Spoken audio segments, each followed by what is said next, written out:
Hello and welcome to the Insight is Capital podcast. I'm Pierre Daillie, managing editor at advisoranalyst.com. I'm here today with Phil Mesman, partner and head of fixed income at Picton Mahoney Asset Management. We're going to be discussing event-driven investing or special situations in celebration of the firm's latest liquid alternative fund launch, Picton Mahoney Fortified Special Situations Alternative Fund. This is the Insight is Capital podcast. The views and opinions expressed in this broadcast are those of the individual guests and do not necessarily reflect the official policy or position of advisoranalyst.com or of our guests. This broadcast is meant to be for informational purposes only. Nothing discussed in this broadcast is intended to be considered as advice. Phil, welcome to the show. It's great to have you. Hey, Pierre. Thanks so much for having me today. Appreciate it.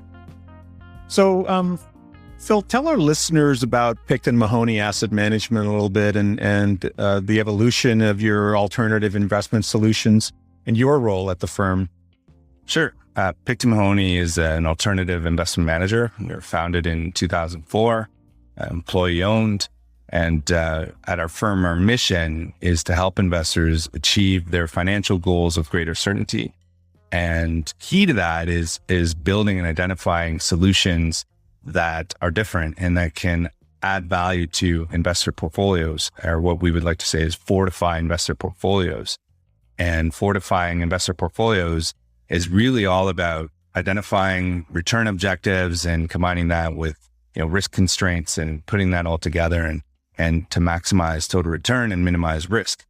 And we're very excited that we've been managing those type of solutions in the equity space, income space, multi-asset space, and merger arbitrage as well.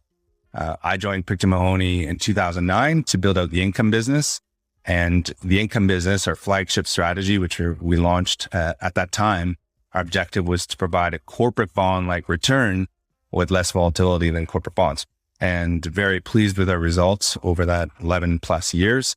And really, it's a corporate bond-focused strategy. So we look at corporate bonds in developed markets. And we organize the portfolio a little bit differently than what you might see in traditional bond strategies.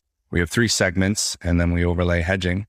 And those segments include what I call patient capital, and that's coupon clipping and defensive corporate bonds. It provides an anchor of a portfolio. And then we combine that with special situation investing, which is what we're going to talk about more today. It's event-driven credit investing. And then in addition to that, we have single name shorting, which is where you would short a corporate bond because you think it's expensive or you think that there might be some kind of challenge with the company. And then we overlay those 3 segments with hedges. And the hedging aims to protect the portfolio from interest rate risk, currency risk, credit volatility, liquidity risk, and those kind of things. Great. So, Phil, we know this is a tough environment for bond investors.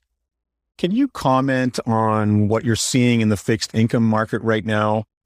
And follow up, I guess, where do we go from here? Sure. Yeah, it is absolutely difficult for bond investing in general. And the main, crux of it is that the yields are very, very low globally across all asset classes within fixed income, government bonds, corporate bonds, et cetera.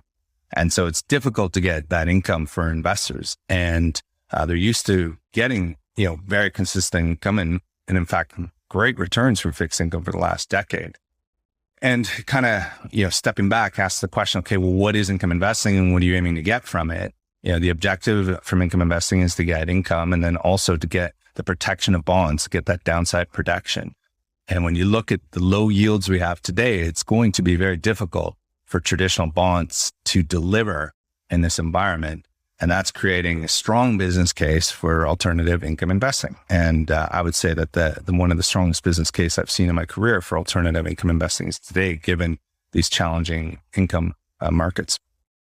Yeah, it's really created quite a conundrum. There's so little room to move, given how low yields are, and given the sort of growing persistence of an inflationary outlook.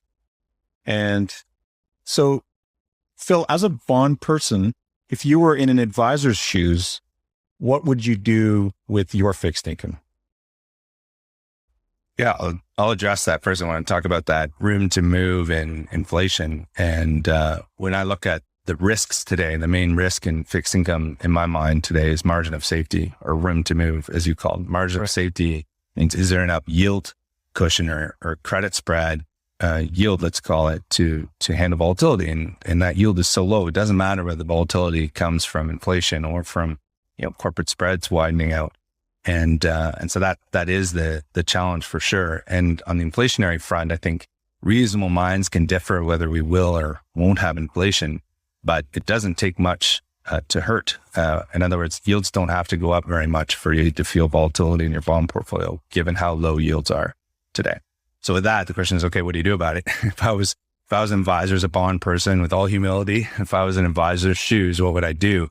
The first thing I think is critical is stepping back and just taking inventory of what you own in your bond book and looking how it all works together. So I like the idea of bucketing everything between core and plus fixed income. So your core fixed income would include government bonds, investment grade, et cetera. And then your plus gets into high yield and then perhaps emerging market bonds. So just kind of bucket those and then look for your overlaps. And I really like the idea of zero basing, where, take a look at everything you own, but take a blank piece of paper. And if I were to say, okay, if I could give you $100 today, what would you buy in fixed income?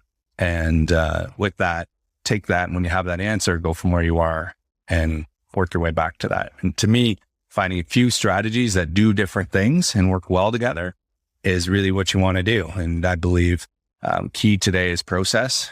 Resiliency of process is critical. So spending a fair bit of time talking to the managers that you empower with your capital to understand their process and asking them, how are you going to make me money in this environment? How are you going to protect the portfolio given how low yields are? And those kind of questions, I think, are critical and as part of the process. You've also talked in the past about using or comparing the yield versus the duration. Can you talk about that a little bit and how useful that is? Sure. So yield divided by duration is, I think, one of the most important stats to look at for your fixed income. It's how much money you're going to make is your yield, and divided by duration, which is how much risk you're taking. And basically, when you look at that stat, it's at the worst risk reward in history for fixed income, worst-ish, I should say. So you have very low yield and very high duration. And so understanding that and understanding that risk is key in making sure you have a view on it. Thank you. It's, bond math. Keep going down bond math. I love it. I think one of the things is that, investors, probably the majority of investors feel that bond investing is a very mechanical, very arithmetic strategy, when in fact, there's a lot more fundamental homework that's required, as in equity investing, as in traditional equity investing, particularly value investing, has used fundamental analysis to determine, the valuation of stocks. Your approach also uses fundamental analysis to determine the fair value for bonds and the fundamentals behind those bonds, the coverage, those sorts of concerns. And that's the kind of homework you're doing behind the scenes. It's not strictly, it's not so much an equation, which I think a lot of people think it might be. It's a lot of intuition and fundamental analysis and fundamental research that goes into your decision making. Well, I think fixed income managers have overcomplicated fixed income forever. It's a big rouge to try to make it sound like Mystique. Fabozzi, who's the Picasso of fixed income, if anyone has read any of his books, or have had to read any of his books, I should say. We have several definitions of duration, several definitions of yield, but at the end of the day, it isn't that complicated on the math side. There's only a few variables that matter, but fundamentals are critically key, as you're highlighting here, for sure, especially today. So which brings me to special situations. Let's talk about special situations credit investing. How does that work? What's involved in that? Sure. So stepping back, special situations credit investing, big, I should say, in the market globally. Very, very little representation here in Canada, but it's a big category within fixed income outside of Canada. And when I look at my career, I started out working at Scotiabank in commercial credit. And I'd like to think that I bring a banker's perspective to to the bond market. Then I spent time at Merrill Lynch working as an analyst in our special situation investments. So we would have proprietary investments at Merrill Lynch in Toronto. And I was the analyst on some of those names. And then I went to a hedge fund in New York, Grey Wolf Capital. And in fact, at Grey Wolf, their flagship strategy was special situations. So I spent a lot of my career working on it. And when I moved back to Canada and I joined Picton Mahoney to build out our income business, I really appreciated the combination of this concept of special situations with patient capital, and putting that together makes for really a dynamic fixed income strategy in my mind. It really, very simply put, is event-driven credit investing. So some kind of event happens within the credit markets, and it's our job to jump on it, analyze it, get under it, and figure out if there's something to do for investors. And it involves forensic analytics. So, imagine actually reading financial statements, reading the covenants of the bonds, and seeing if there's an opportunity within those bonds. And I would say the best analogy I could provide that I think would be maybe a little more accessible for our investors, because they might be more familiar with it, is merger arbitrage. So merger arbitrage on the equity side involves, one company buys another company, and then the merger arbitrage investor goes and looks at those companies to see if there's an opportunity there to make some money. Same kind of idea. So there's, on our side in the event-driven credit investing, let's say a merger is a great example. Company X buys company Y. We jump in like analytically, like a SWAT team on company Y, right, the acquired company, have a look at their financials, have a look at the covenants, identify if there's an opportunity within the bonds. And it's very much about process. It's all about, jumping in, having a look, digging deep, formulating an investment thesis, putting the investment on, monitoring the investment, and then unwinding it at the outcome. Does this type of environment that we're in make it difficult to find the investing opportunities in special situations, or does it help? I think there's always something to do. The bond market is huge, and really it's an evergreen type of strategy. It's been a key part of our overall fixed income strategies since our onset in 2009. So that's been through many different market regimes since then. And I actually really like this market for event-driven credit investing. In fact, I think event-driven credit investing represents one of the best risk-reward opportunities in all capital markets today. Because yields are so low, it's actually encouraging companies to do stuff. So it's encouraging companies to buy other companies. So an investment grade company buying a smaller high yield company, for example. It also encourages refinancing of debt, taking out big coupon debt and issuing new bonds with lower coupons and less covenants. Right. And so we're seeing a lot of action, a lot of activity on the event side. And in fact, we've tilted our broader portfolios away from patient capital and more into event-driven credit investing because we see more opportunities on that side. And to me, the patient capital or the broad markets are expensive, but within the markets, there are some amazing opportunities, and particularly on the event side. I want to ask you about some, if you can share some sort of prime examples of special situations. But before I do that, I want to ask you also if you can sort of define patient capital.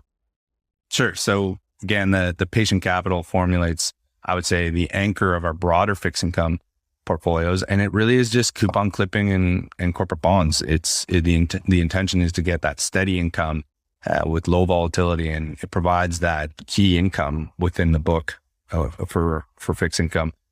It complements event-driven investing very well. So event-driven, it also involves income, but more importantly, you're looking for a capital gain and a higher total return from that investment. Right. So our flagship strategies are the combination of patient capital, special situations, shorting, and then hedges. And what we've done with our new launch of our liquid alternative special situations fund is we've isolated that special situation segment and pulled it out as its own standalone strategy. So what are some prime examples of special situations or event-driven that you can think of? Sure, there are many. We have several subcategories, and so it includes merger arbitrage, as I talked about before. Right. Recapitalization, so a company changing their capital structure, refinancing debt. It would also include things like regulatory changes. So we've seen some regulatory changes, particularly in the banking sector, which has been a big contributor of ideas for the last 11 years. Ever since the financial crisis. And in addition to that, perhaps rating agency changes. So an upgrade trade. So an investment a company going from high yield to investment grade. When that happens, the yield on the bond goes down. And here's the bond math again, yield. So when a company goes from high yield to investment grade, the yield on the bond goes down. Right. And when yield goes down, price goes up and you make money. So you get a capital gain. So the upgrade trade is likely the best example I could think of. Conversely, on the short side, the downgrade trade is a source of alpha opportunity as well. And, kind of going back to we didn't talk a lot about the short side, but to me, given these low yields, we're actually seeing a lot of interesting short side opportunities and see that as a potential alpha source going forward for investors. So speaking of special situations, there's one special situation right now in China that's dominating the news, and that's the Evergrande debacle that's unfolding. What are your thoughts on that? Yeah, it's a big special situation. Yeah. That credit represents around 15% of the high yield market in China. So that's a big one. And the question is, and this is a really good example of our process. So it's interesting to me that it's so everyone's so attentive to it today, because this has been happening for quite a while. So those bonds of the company have been steadily going down for several months. And it all went back to the original source was the regulators, China, basically wanted to restrict the amount of leverage in a lot of companies. So they wanted to have them reduce leverage in general. And Evergrande ran into trouble because they had too much leverage on the balance sheet. So now we have this situation where, okay, here's an event. And the question is, okay, what do you do about it? So Evergrande is in trouble. First thing we do is we unpackage the business. So we're not involved in the name, but we would unpackage it and understand its implications to the broader market. So what is the follow through trade? So my whole thinking, and this is all about special situation investing, is you can't predict something to happen, but don't miss it. So something's happened. Now what's the follow through? What sectors are going to get impacted? So that's the analysis that we did. So we spent time looking at what sectors could get impacted, and a lot of raw material sectors get impacted, obviously, given the housing nature of the business. In addition, the financial sector could get impacted, is getting impacted in China, and then could get impacted elsewhere. So that's the type of trades we'll put on then on the back of this. So we'll look for short side opportunities within sectors that could get impacted negatively because of this news event.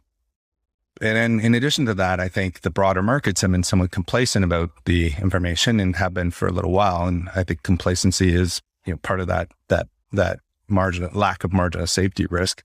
And so in addition to these sector ideas, we would also look to the broader markets for hedging purposes and for potentially macro alpha like purposes. So shorting perhaps the high yield market as well, or the investment grade market. That's great. So, Phil, where does a special situation strategy fit into a portfolio? Is it income or is it absolute return? It's a bit of both. So our broader strategies, again, aim to provide a corporate bond-like return with less volatility. So when I talk to an advisor or to an allocator, we talk about it as being that corporate bond replacement category within their allocations. This is a little bit different. The objective of special situations is to provide equity-like return with bond-like volatility. So looking for a little more return. And therefore, I believe that if from an allocator's perspective, you should fund that purchase by reducing perhaps your high yield allocation and your equity allocation. So taking a bit of both and applying it to that category. Thank you, Phil. That actually really clarifies it. I think that would be one of the sort of leading advisor questions, leading investor questions, in terms of exactly where it fits. So Phil, where can we learn more about Picton Mahoney and more about special situations credit investing? So you can go to our website, pictonmahoney.com. If you're a financial advisor, reach out to one of our sales reps here at the firm. You can also email us at support@pictonmahoney.com. Awesome. Phil, thank you so much for your valuable time. It's been really enlightening. And I know our audience will have a lot to take away from this discussion. Thank you so much. Great. Thanks, Pierre. Appreciate it.